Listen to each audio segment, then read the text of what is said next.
Hello, everyone, and welcome to The Wrap, brought to you by Michigan Medicine Headlines. I'm Dan Ellman with the Department of Communication. And I'm Executive Vice Co-host Hunter Mitchell. Today we're going to take an inside look at pharmacy services at Michigan Medicine and a new program they're launching that will help fill some vital positions. Now, before we learn about that, there's plenty more you could learn about just by listening to past episodes of The Wrap. You can find the shows on iTunes, Stitcher, Google Play, or any other podcast hosting platform. New episodes debut weekly and can always be found as part of the Headlines Week in Review and on the Michigan Medicine YouTube channel. Now let's bring in Dr. Mike Kraft, the Assistant Director of Pharmacy Education and Professional Development at Michigan Medicine. Mike, thanks so much for being here today. Thank you, Hunter. Thank you, Dan. Appreciate being here.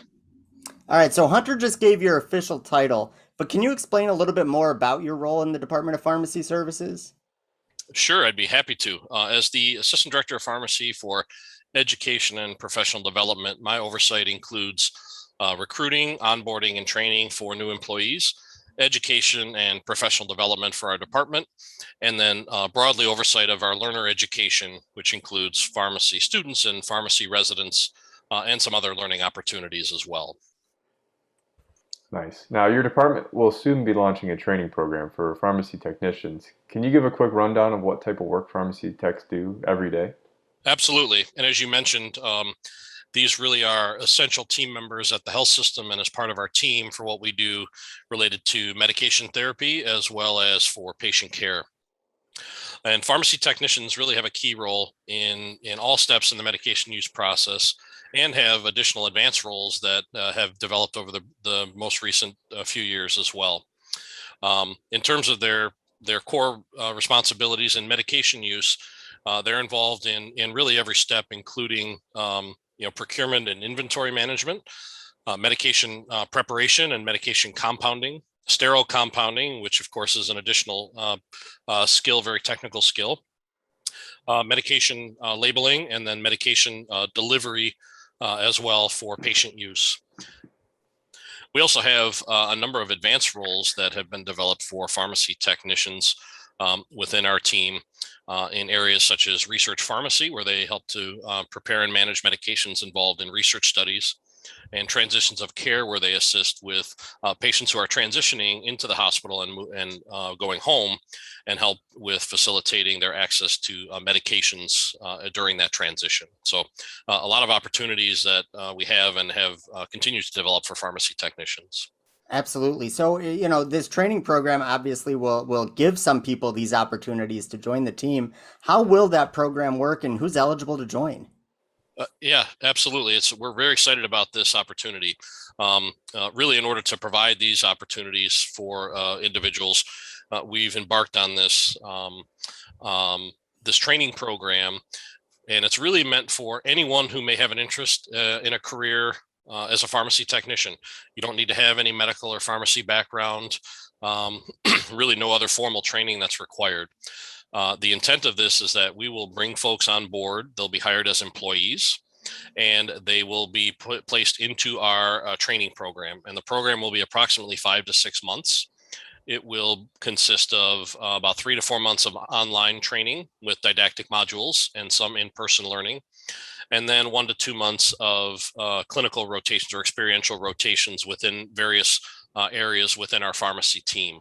The goal then, as long as they successfully complete the program and meet all of the requirements, is that we would then hire them into an open pharmacy technician position with our team and ask them to commit to working for our team for a 2-year period. During the training program, though, they're hired as employees. They're paid full-time with benefits, and we cover the costs of the training program for them. So really a great opportunity to develop their skills and really establish a career as a pharmacy technician with our team.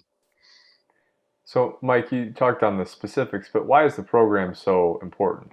We really view this as one of our top priorities because we've been experiencing really a nationwide shortage of pharmacy technicians. And this really existed before the pandemic started, but certainly has been exacerbated with the pandemic and the current job market. And so it's not unique to University of Michigan or Michigan Medicine or Southeast Michigan or the state of Michigan. It's really nationwide. And, we recognize that the traditional approach, I think, of looking to individuals who want to come start a career and we train them, or they want to pursue training programs, the interest there really seems to have diminished. And so we tried to look at, what are other ways that we can provide opportunities. In addition, for some individuals who want to pursue those types of programs, they may have their own barriers to that, because it's a financial investment to pay for a training program.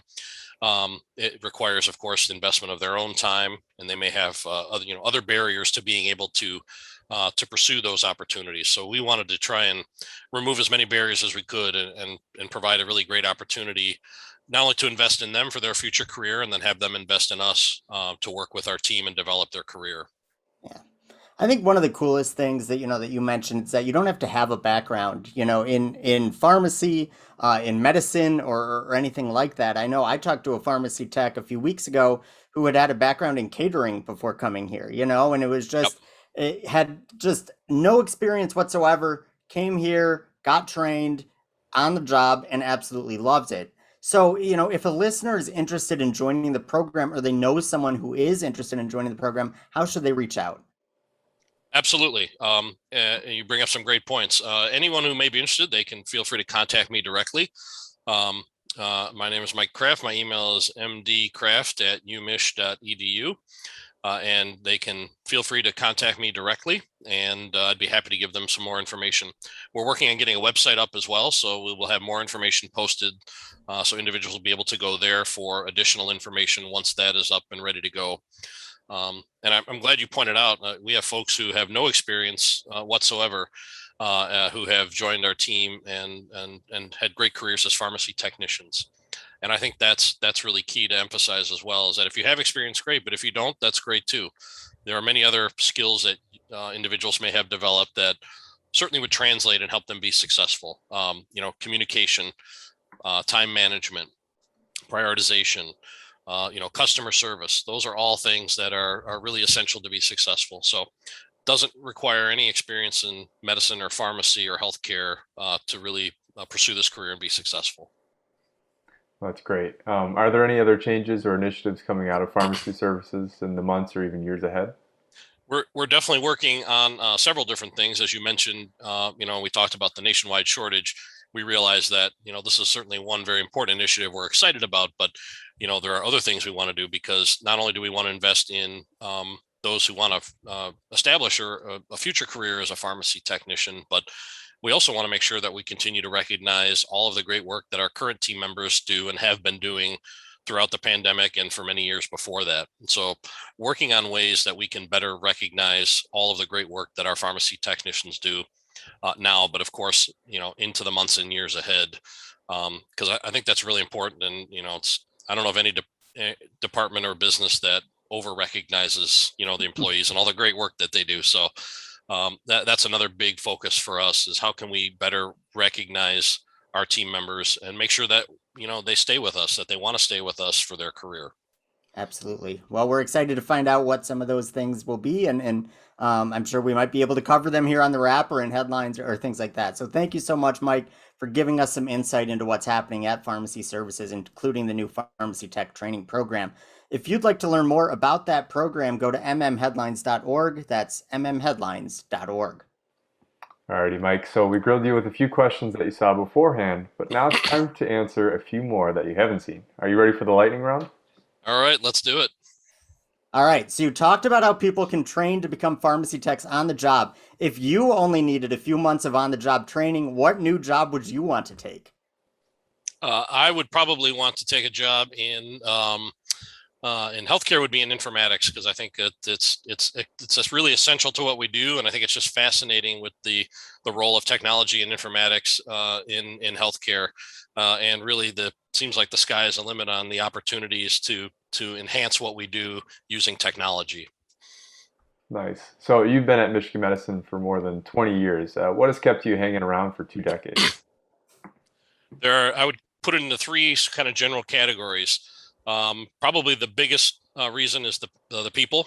Like the people I work with and our team and across the institution are just among the best in the country, if not the world. I'm biased, but fantastic people that we work with. They're all very supportive. Number two would probably be the opportunities. I mean, there is no shortage of opportunities. If you have ideas or something you want to do, if you want to put in the time, generally you're going to be able to find ways to fulfill those ideas. This pharmacy technician training program, a great example of how we can, bring forth new ideas and really innovate. And the third would be the resources that, we're very fortunate with the resources we have across Michigan. So I'm really fortunate to have been here for the bulk of my career. All right, so let's totally change subjects. Who's your favorite band and why? Probably my favorite band of all time is the Beatles, just because, I mean, their music is just, iconic.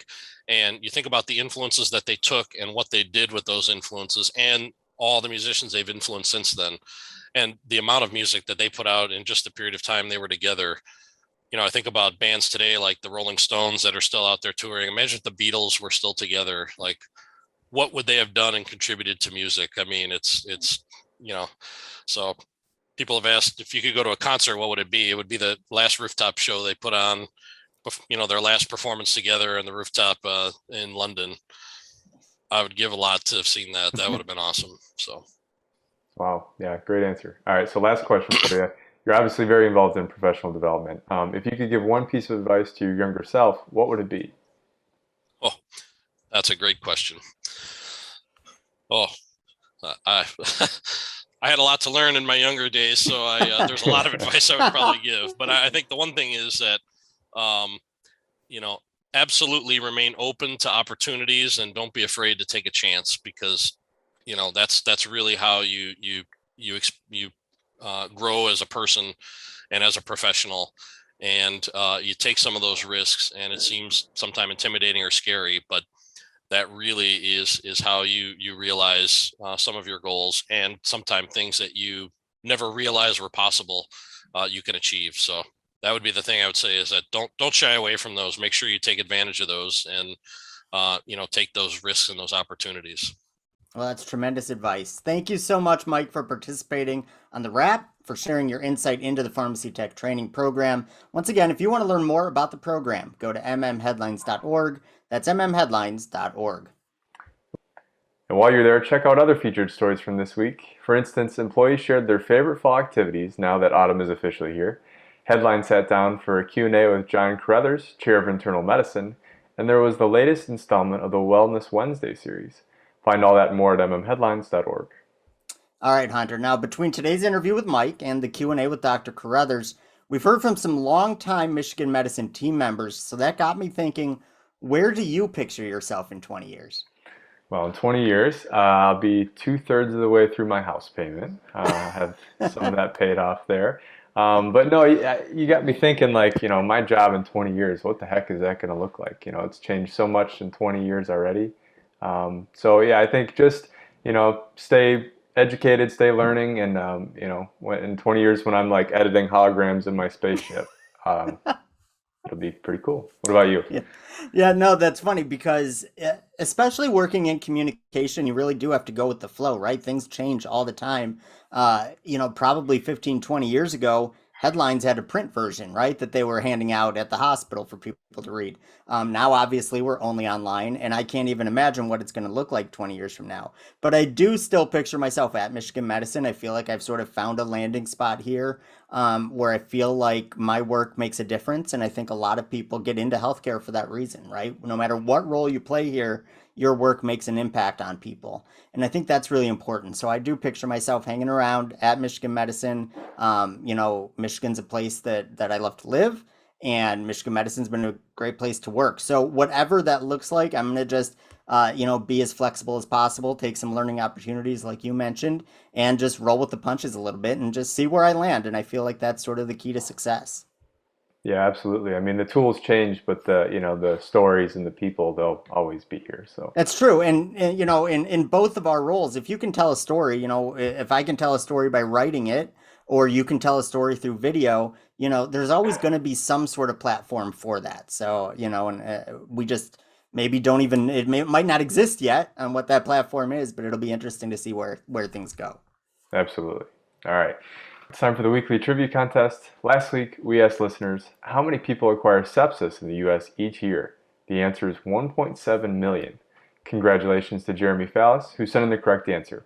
Now, for this week's question, here's Dan. All right, this week's question is, Dr. John Carruthers made history in 2009 at the U of M Medical School. What milestone did he achieve? Once again, what milestone did Dr. John Carruthers achieve back in 2009? You can find the answer in this week's headline story, and once you know it, send it to headlines@med.umich.edu for the chance to win a prize. Well, that's all the time we have for this week. Mike, thanks again for joining us, and thanks as always to all our listeners and viewers for everything you do for patients, families, and each other. We'll see you next week.